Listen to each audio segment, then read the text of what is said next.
Young Draco on the beat.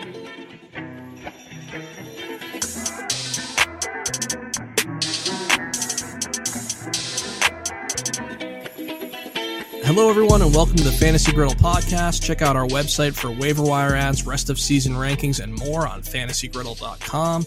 Make sure that you follow us on Twitter at FantasyGriddle and that you've liked our Facebook page as well. I'm your host, Mike Potashnik. With us tonight is Greg Morse. Say hello to the people, Greg. How are you? And as always with us is my co-host, Duncan Murphy. Duncan, what's on the griddle for tonight? Tonight we're talking the Week 4 waiver wire. So we're going to go through all the positions here, give you our top ads, and we'll also give you some of our fab recommendations for how much money you should be bidding on these guys. Yeah, so who do you guys, a lot of interesting players that we're going to be adding this week. Who is your guys' top ad this week? I think we're all in unison about Calvin Ridley right now. So, I mean, the guy had a monster game. I unfortunately dropped him week 1, so I'm thoroughly regretting that now. But it looks like he's starting to become a huge part of that offense. P-Tash, are you on board with that too? Surprisingly, yeah. I'm not a big rookie wide receiver guy, but you know, when you put up a 3-touchdown game and 4 touchdowns in 2 weeks, I'm going to be on board with that. And obviously, I'm not a huge Matt Ryan guy, but this guy's just been incredible. 7 catches for 146 yards, 3 touchdowns on Sunday. Definitely a must-add for me, and you know, an immediate plug in anyone's lineup as a wide receiver 3 or a flex. So I'm definitely adding Calvin Ridley. Going to use that top waiver claim on him and bid aggressively, probably upwards of like $35. See, I'm not quite there yet. I do like Ridley. I think coming into the season, I really liked him a lot. I drafted him in a few leagues, but I think his value is going to be a little propped up this week because anytime you catch 3 touchdowns, it's, you know, obviously people are going to want to pay up, but that the touchdowns are fluky. I think moving forward, he will still continue to be a good flex player, but I don't see, I mean, I guess maybe he's a wide receiver 3 at this point, but I don't really see him being like a top 25 receiver or something. So my top guy this week is actually Baker Mayfield. Baker, what do you guys think about that? I love it. I love the switch. The kid's got some fire, and it came out. You felt the whole like energy environment just completely changed once they put him into the game. Yeah, I mean he's clearly the top quarterback ad. Super accurate on Thursday night, 17 for 23. Didn't put up any touchdowns, but I think those will come. It was obviously his first start. He kind of got thrown in the mix there with the Tyrod Taylor injury, but I think he can do some damage against the Raiders this weekend and moving forward. Yeah, I just love those quarterbacks that can give you points on the ground and through the air. And Mayfield is just super efficient. I think he's going to be an excellent ad for quarterback starved teams. I'm putting him as the number 15 quarterback moving forward, but he has the potential to be one of those guys that comes out and just lights it up. So I want a piece of that. I'm going to be bidding to get him on my team, especially because I have Russell Wilson, who's really not doing too great right now. The other player I really wanted to highlight here is Tyler Boyd, and that's someone that you have been pretty high on, P-Tash, and I think you're very accurate with that. And one of the stats that jumped out to me from your article you wrote was the under pressure target. So he through the first 2 weeks, Tyler Boyd had accounted for 41.2% of Dalton's under pressure targets. So when he's under pressure, he's looking Boyd's way. And now they've got an injury to AJ Green. So obviously he's looking like a pretty good ad. Anything else you want to add on him, P-Tash? No, it's taken him a while to get here. He's been a popular ad in the past when AJ Green has gone down. But I think he has a lot of standalone value this year, whether AJ Green is healthy or not. I think you're going to want to add Tyler Boyd. He was great 2 weeks ago against the Ravens on Thursday night, and he was even better this past Sunday, over 130 yards and another touchdown. So I think the year 3 breakout is definitely underway for Tyler Boyd, and he's getting praised by Andy Dalton in interviews, and like you said, he's getting those under pressure targets even over like a Tyler Eifert or an AJ Green. So he's definitely a must-add for me. I'm mad that I didn't follow my own advice last week and add him because he's going to be on everyone's radar this week. And for him, I'd probably bid 20 to 25% of my budget. Just looking at the Pro Football Focus player grades here, They grade every single play from the NFL, have a bunch of scouts and people on staff. He is the number 20 overall, number 20 overall wide receiver right now, putting him between AJ Green and Tyler Lockett. So he's looking pretty good. I definitely also want to make a bid for him. So probably if you need a wide receiver, he's going to go for probably, I would say $20+. How much would you bid on Baker Mayfield? I know you mentioned he'd be your top quarterback. He's probably going to be everyone's top quarterback. Yeah, how much, Murphy? How much would you? You'd like to know that, wouldn't you, Bitesh? I would like to know that. I knew you were going to try to snake that out of me. At least a Baker's dozen. Okay. Good. Well, let's see. How can I answer this question without completely fucking myself over in our league? Put it this way: he's going for $20+. And if you need a quarterback, then I would say you're going to be putting $25+ on him, which is a pretty big bid. But if you believe in Baker Mayfield and you want to be a part of the ride, I think you got to bid upwards of 25. So let me ask this though.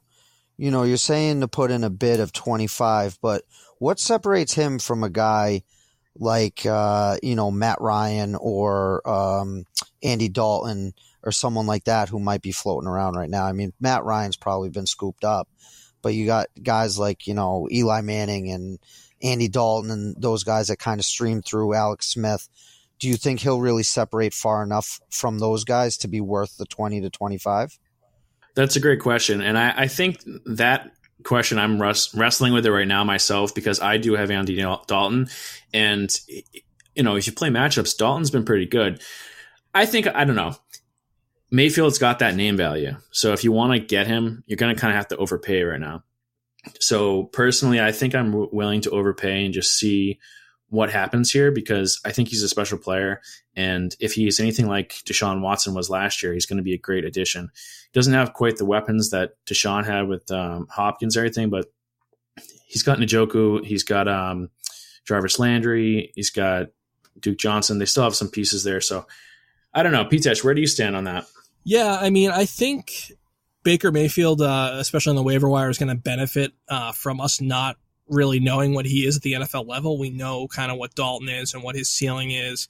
He threw 4 interceptions on Sunday, so you're going to get a very mixed bag with Andy Dalton. And I personally could never go back to Eli Manning. I just don't trust the guy at all. And someone like Matt Ryan or a bunch of other guys are already taken. And if you need that quarterback help, I think options or elite options or even very good options are very limited. And it's worth taking a shot on Baker Mayfield. You don't know for sure that it's going to hit, but I'd rather, take the chance on Mayfield and get a chance at all of that potential upside rather than just playing it safe with a guy whose ceiling is relatively limited. Yeah. So I guess long story short, Morris, I'm willing to overpay to see what happens here. I mean, and who knows with him? I mean, like I said, the kid's got that electric feel to him. I mean, no matter who you root for, whether you're a Patriots fan, a Cowboys fan, whatever, it is fun as hell watching the Browns right now, and especially with Baker coming in. It's just, they had the whole Hard Knocks thing going. Now Baker's taking over, and it's just, it's got that it sucks you in a little bit, and you want to see him do well. And he's definitely got that winning mentality, which, hopefully he can bring that to Cleveland. When you see guys like, what worries me a little bit when it comes to this bidding stuff, and it's the same with Ridley and, Boyd, because I feel like this week we're going to see an absolute bidding war for these guys, and it's going to get to the point where it might go crazy. And that's where it's one of those things where, Ridley and guys like that, I'd be putting a ton of money out there if I'm like a Baldwin owner or even like a Le'Veon Bell or something like that, where you kind of started off the year in a little bit of a rough spot and you need to get that extra player, that extra, guy that can maybe give you that breakout season, to really kind of fill in the void of those injuries. But I can just see these guys kind of getting a little bit out of hand. You're mentioning, I don't see it so much with Baker, but let's say Calvin Ridley, someone throws out 20, the next thing someone's like, well, if someone does 20, I'm going to do 25. And then all of a sudden you're spending all your money on these players again, which who knows, maybe it is worth it for a guy like Calvin Ridley. But it's, I don't know. I guess it's a tough decision. So with Baker, it could be one of those things where I don't think the bidding will get as out of hand, but I just try to wonder to myself, is it worth going in and spending that money on him with the way, and I can't believe this is even going to come out of my mouth right now, but with the way that Miami and Tannehill has been going, stuff like that, where maybe you can pick them up and plug them in and play them. Yeah, I'd rather take the shot on Baker Mayfield. We don't know what he is at the NFL level yet, but he's the first overall pick. He was, a huge producer in college. Obviously, Cleveland wanted to, base their whole future of their franchise around this guy. And I just think that we know what a lot of these guys are in the NFL. I think we know what Tannehill is. I think we know what Dalton is. And with Mayfield, I want a chance of that upside. Mm-hmm. One guy we haven't mentioned yet is Buck Allen. And actually last show, we were talking about how he was possibly the top guy off the waiver wire, and he's been increasingly involved for the Ravens. He's getting the goal line work. He's also getting targeted in the passing game. So Buck Allen's also a guy you got to look at. I think he's the top running back, no questions asked, if he's on the waiver wire right now. He's also going to command a pretty high bid, and it's tough to sit these guys out because he's not that exciting of a player. He's probably going to command, I would say, $15+ if you're bidding on the guy. And but if you save that money and you're waiting for that player to emerge, it's going to be like a season winner, and they don't come about. Meanwhile, you're missing games when you could be having somebody you could be playing as a running back 2 potentially, or a flex, really more like a flex. But where do you guys stand on Buck Allen? Yeah, I think right now he's far and away the best running back to add. And as opposed to saving that money and getting someone later in the year that's going to be just as productive as Buck Allen, I'd rather just spend the money now. I'm kind of kicking myself for not, really spending up and getting Phillip Lindsay in week 1.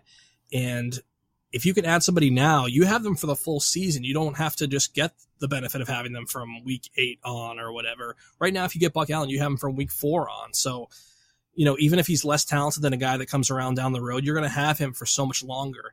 And yeah, I'm definitely going to spend $15 to $20 on Buck Allen. And if I'm an Alex Collins owner, I definitely want to have Buck Allen, because if Alex Collins ever goes down, Buck Allen's going to be, twice as good. He's going to get twice as much production, twice as many carries and receptions. The only thing that worries me about him is that he's scoring so many touchdowns, but he's doing it on so little work that it doesn't seem sustainable, but he's definitely the top running back option. Yeah, he's 27% owned right now in Yahoo League, so it's looking like he's going to be the top guy coming off the waiver wire this week in terms of running backs. Few stats on him so far: he's caught 13 of 17 targets through 3 weeks. 6 of his 16 carries have come from inside the opponent's 5-yard line, so he's got 6 goal line carries through 3 weeks. That's incredibly valuable. So he's getting the targets, he's getting the touchdowns. So he's a player that I do think it's worth it. And like you mentioned, if there was an injury to Alex Collins, this guy would immediately be vaulted into a steady running back 2. So if you're start running back, I wouldn't be afraid to go out and get Buck Allen, because he's going to contribute even if he doesn't turn into a stud, but he's going to be a guy you can play every week. Yeah, for sure. And sticking with the running back position, my second guy is actually a little bit over 50% owned. He's 53% owned in Yahoo leagues. So, check your league. If he may be there, he may not. But it's Alfred Morris, and with Garoppolo going down, I think they're going to really have to lean on the run game, and that means more work for Matt Breida, more work for Alfred Morris. He has 40 carries over the first 3 games, so he's getting quite a bit of work, and he did score a touchdown on Sunday. So if you're in a deep league and desperate for running back help, I think Alfred Morris is definitely a good place to go. Probably would spend $12 to $14 on Alfred Morris, just because with Garoppolo going down, they're going to have to lean on these guys. Morris, what do you think about Morris? I mean, the thing is that, I know from our league that running backs are scarce right now. And that's something that, at least I would probably take a chance on, especially where I got McCoy, who goes out with the rib injury, and now all of this personal life stuff is coming back up, and the league still might suspend him. I don't know. It just seems like a mess. So that's where, the Buck Allen and Alfred Morris are guys that I might put my money into. Like I said, instead of getting into these big bidding wars, maybe disperse my money out with these guys and see if I can get one of them, without breaking the bank too much. But with these guys, it's gonna be a risk. You know what I mean? You can play them, and it's one of those hit or miss things. And I guess that is fantasy. It's just one of the things that I struggle with the most. But it seems like he's at least getting. The thing about Morris is at least he's getting the attempts. So it looks like he's had back-to-back games with at least 14 attempts. Whereas, kind of like P-Tash touched on with Buck Allen, it seems like he's only getting maybe, it looks like he's got back-to-back games with 6 rushes. So I know he's getting the reception sprinkled in there and the goal line carries, but at least Morris is getting a little bit more of a workload, which to me has a little bit more upside to it. And like you said, especially with Jimmy G going down. Anytime your star quarterback goes down, it's not a good thing for the entire team. So he's getting the work. They're going to have to favor the run game moving forward. But I'm not very hopeful for this offense. I think they're going to take a significant step back, obviously, when Jimmy G's not in the offense. Upcoming schedule, they've got the Chargers, the Cardinals, Green Bay, and the Rams. So it's kind of the middle of the road. There are a couple of tough matchups there with the Rams and maybe Green Bay. But yeah, he's probably guaranteed 12 to 14 carries, maybe a few more. So if he's on the waiver wire, it's absolutely worth a move if you need a running back. Yeah, and those are really the only two difference makers, Buck Allen and Alfred Morris, that I see at the running back level this week. The next 3 guys that I have are all kind of situational based, maybe like more of a handcuff. The first guy I have is Wendell Smallwood. He really took advantage of his opportunity on Sunday. Both Ajayi and Sproles were out, and Smallwood was able to turn 10 carries into 56 yards and a touchdown. And the bigger thing for me was that Corey Clement was the only other running back that really played in this game with him, and he fumbled twice.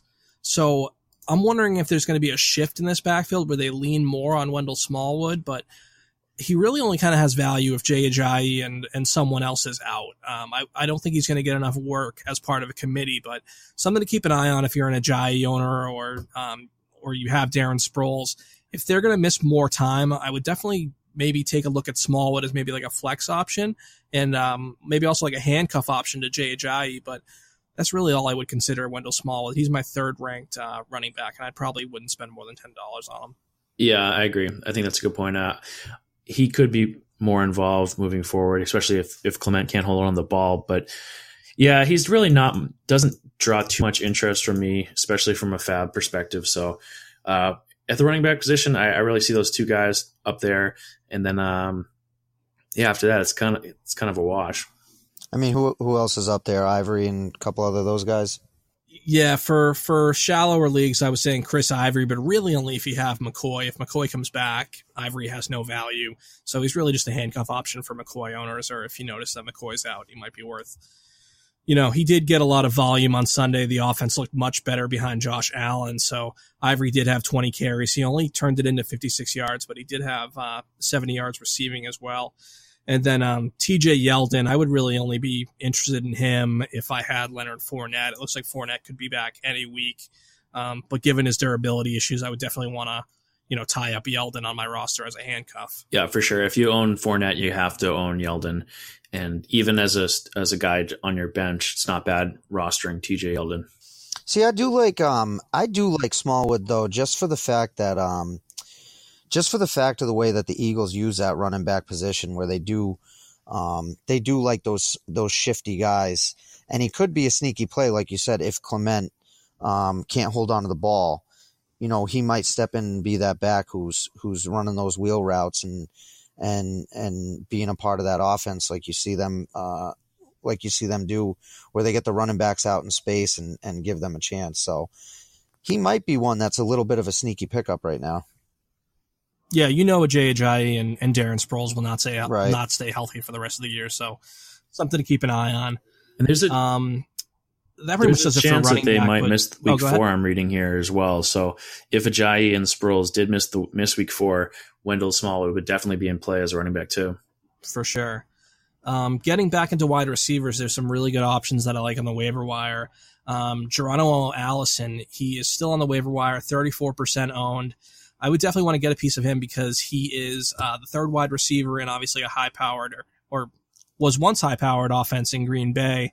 But I still like Geronimo Allison a lot. He scored another touchdown this past Sunday.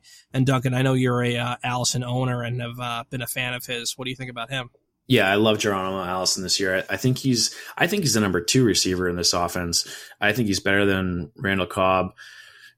He's going to be more of a touchdown guy, and he's a great red zone target. I'm concerned about the whole Packers offense, to be honest with you, mainly starting with Aaron Rodgers. I mentioned it last week, and that knee injury is a serious injury, and he's clearly not 100%.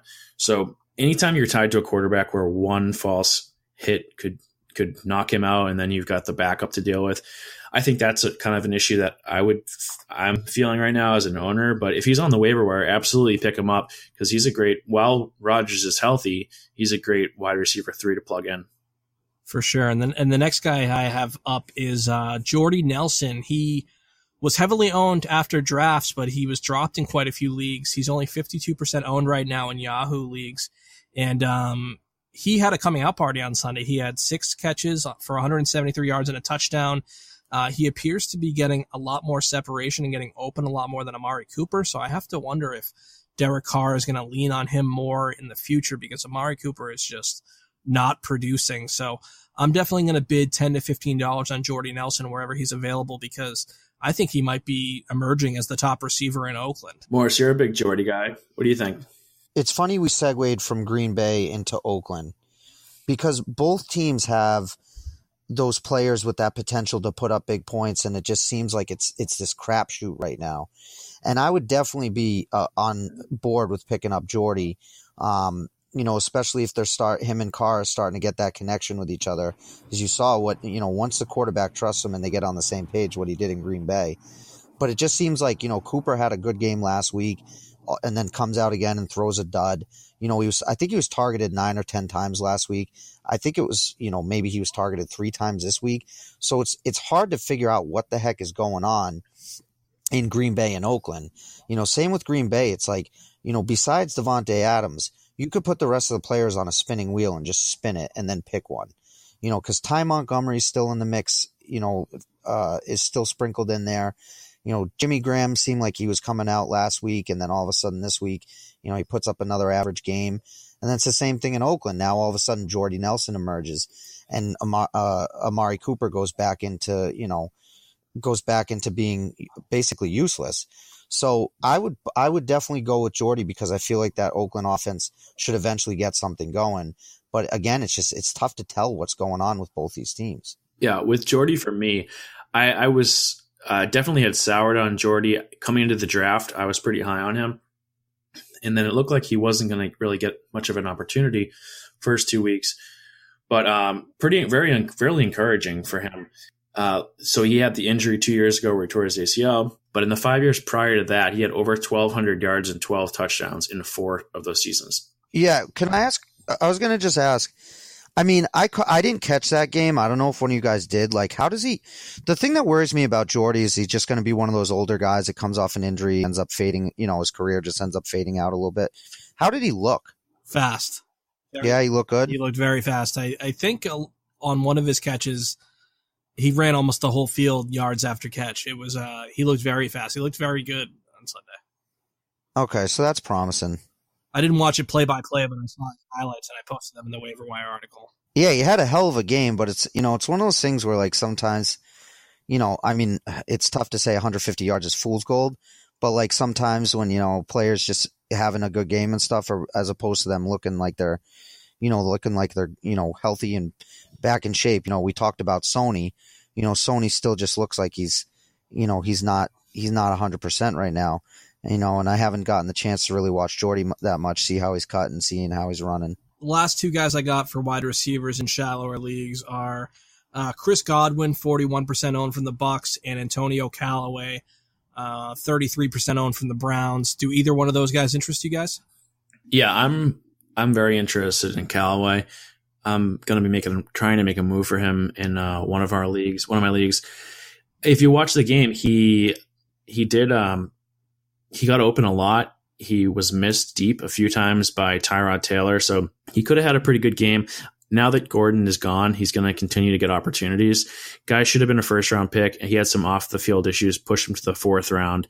So I'm looking at Callaway as actually being more of a buy-low player right now, because he could have easily had a huge game this week, but like I said, missed on a few deep deep chances. So I like him. I like Godwin a lot. I'm also rostering Godwin on a team, and we talked about him with McClung a couple weeks ago, but Godwin's physical metrics are kind of jumping off the page, and eventually he's going to get more opportunities. And when he does, I think he's going to be a nice player to have on your team. Yeah, I agree. I like Callaway. He had 10 targets on Thursday night, which was very surprising to me. I didn't realize how often he was targeted. But I was kind of thinking with Callaway, like, I wonder what he would look like if he had Baker Mayfield throwing him the ball as opposed to Tyrod Taylor.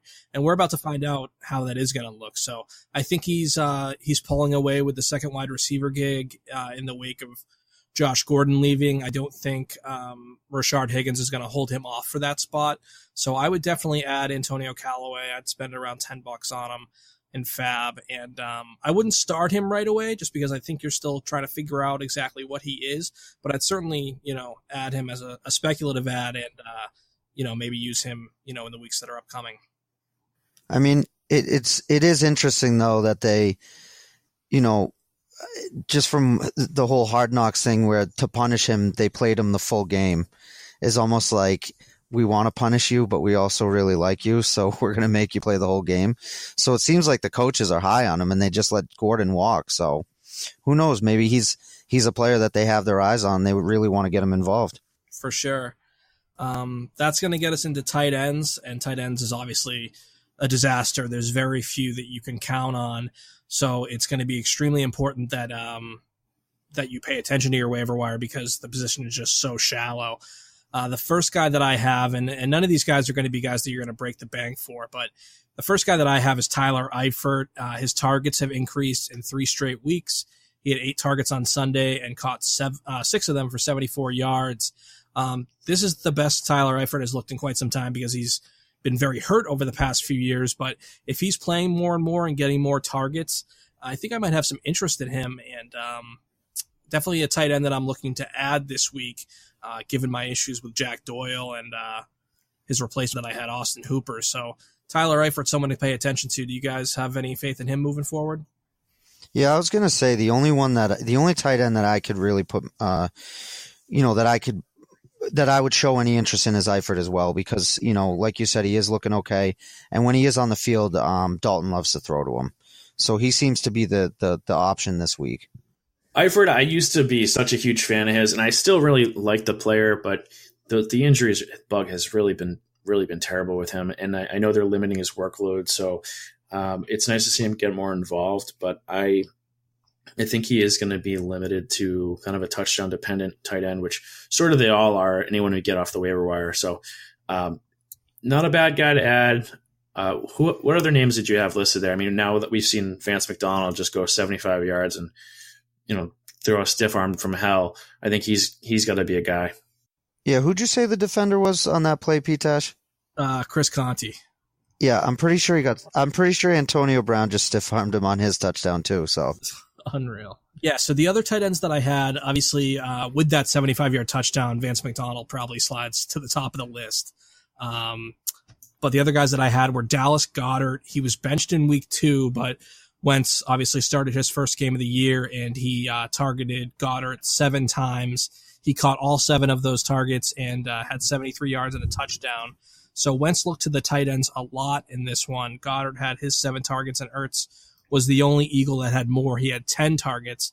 So with tight end being a total disaster, Goddard was a second-round pick. He might be someone to keep an eye on, especially if Alshon Jeffrey's going to miss any more time. I'm a big fan of Goddard. I think he's a great athlete, and if he is going to remain targeted and Alshon Jeffrey remains out, he's going to be a nice addition as well. So, he's not a bad guy. Probably if he's on the waiver wire, you don't really need to give much for him, probably like a $5 or $6 bid. For sure. And the last tight end that I wanted to mention, someone that I've been high on throughout the preseason, is starting to get more and more targets. Ben Watson, his targets have increased each of the first 3 weeks as well. He loves him some Ben Watson. I do love Ben Watson. He had an incredible catch on Sunday. He had 5 catches for 71 yards. Obviously, the Saints offense is going to be prolific. And if he's their best tight end in a high-powered offense, he's definitely somebody that's going to be on my radar, especially given all the issues at the tight end position. Yeah, I watched most of that game, and he did look like an Under Armour mannequin out there, flying around, catching passes and stuff. So yeah, he's sort of found the fountain of youth, and if he continues to be remained involved, he's going to be a nice addition. I'm a George Kittle owner, and I'm a little concerned right now. So in a deep league, I would probably be looking at Watson. So I won't get into kickers here on the podcast, but if you want to read about a couple kickers that are off to good starts, you can read the waiver wire article on fantasygrill.com. There's a couple defenses that I would definitely recommend streaming this weekend. The Chargers, they are a little bit over-owned here. They're 58% owned, but they're going to get CJ Beathard, the new 49ers quarterback, at home this weekend and should be able to create some pressure on him and force some turnovers. The other defense that I have is the Seahawks. They go on the road to Arizona, but they've looked really good so far. They lead the league in interceptions with 7, and they're going to face a struggling Cardinals offense. And Josh Rosen's going to be getting his first start, so definitely think they'll be able to create some pressure on him, create some turnovers, and I think they're a very good defense for Week 4. Are there any other thoughts you guys have on the waiver wire in general for this week? Yeah, I mean, one of the things that I was going to say is I feel like there's a lot of sneaky players out there, that you could at least throw, if you have the bench spots to throw a couple bucks at. We talked about, Calvin Ridley a lot, but it still seems like Sanu's is getting the second most targets on the team. He might be one of those sneaky guys to pick up, if they start paying a lot of attention to Ridley and Christ, why am I drawing a blank on Julio Jones? If they start taking up a lot of the attention, Sanu might be one of those guys that can sneakily, give you a good game. I think he had 34 and a touchdown last game or something like that. I mean, granted, it was on a day that Matt Ryan threw 5 touchdown passes, so a lot of people are going to end up getting the ball. But if a lot of teams start paying attention, to Julio and Ridley, he could be one of those sneaky plays. And then you have some other guys too, Jakeem Grant and Albert Wilson in Miami, who again, they're not having these crazy good games, but they're having these sneaky, average point games that might help you out on a bye week or something. It's a great point, Morris. And there's a couple other receivers I wanted to mention too. Jakeem Grant is an interesting player. He hasn't really been getting a ton of targets, but he has 7 targets in Week 1. He had 4 in Week 2, did nothing special. And then in Week 3, they sort of found some new ways to get him the ball. He had 3 targets, turned that into 2 touchdown receptions for 70 yards. So he's pretty explosive. If they can figure out a way to get him more involved, Jakeem Grant could be a nice waiver addition moving forward. Christian Kirk. Yeah, I was going to mention him too. Yeah, Kirk was a name coming out of the draft that a talented receiver and looking like a guy who could potentially pass Larry Fitzgerald in the next few years. So far in the season, he's got 12 of 15 targets. And this week, he had 8 targets, catching 7 of those for 90 yards. They're moving forward with Josh Rosen, and he seemed to favor Christian Kirk in this first game. So I'd be keeping an eye on Kirk. Again, in deep leagues, I'd probably add him to the end of my bench and see what happens here with him, because he's pretty talented. And from a grade standpoint, I know he's graded up pretty well from Pro Football Focus as well. Yeah, definitely worth a shot. I think the Cardinals are going to be a lot better on offense with Rosen taking over as opposed to Sam Bradford. So hopefully he can get Larry Fitzgerald going and David Johnson going, and certainly there's hope for a Christian Kirk in a deep league or something like that. But one more guy I wanted to throw out there is Mike Williams. And it looks like in CBS leagues, he's 48% owned. But Mike Williams has been a guy who a couple years ago got drafted very high for the Chargers. He's just got some serious hops, 6'4", big pass catching guy. He's had a few good weeks here. So far in the season, Mike Williams got 14 targets for 11 receptions and 189 yards and 3 touchdowns. So he has 3 touchdowns through 3 weeks. And if he is on the waiver wire, definitely look to Mike Williams. Let's see where he is in Yahoo, 56. Yeah, so he's pushing the envelope there. He's a little bit more owned than most of these guys, but keep an eye out for Mike Williams. Cool.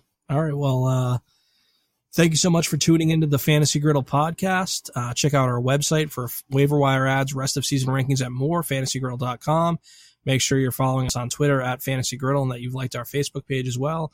Duncan, do you have anything before we sign off tonight? If you guys haven't checked out the website yet, make sure you go to fantasygriddle.com and read our waiver wire article that we just put up this morning. Mike Potashnik, great job on the waiver wire article, getting all those fab values out there for you. So for more of an in-depth look, make sure you check out that. On Thursday, we're going to have a buy or sell show, and we'll get into some players that we're looking to either acquire or sell moving forward. And then next week, we've got a really special guest interview. We've got our first former NFL player, Mark Anderson, former defensive end for the Patriots. He's going to be coming on the show and talking fantasy football with us. So looking forward to that. If you guys have any questions, as always, hit us up on Twitter at Fantasy Griddle. And thanks so much for listening. We'll see you next week.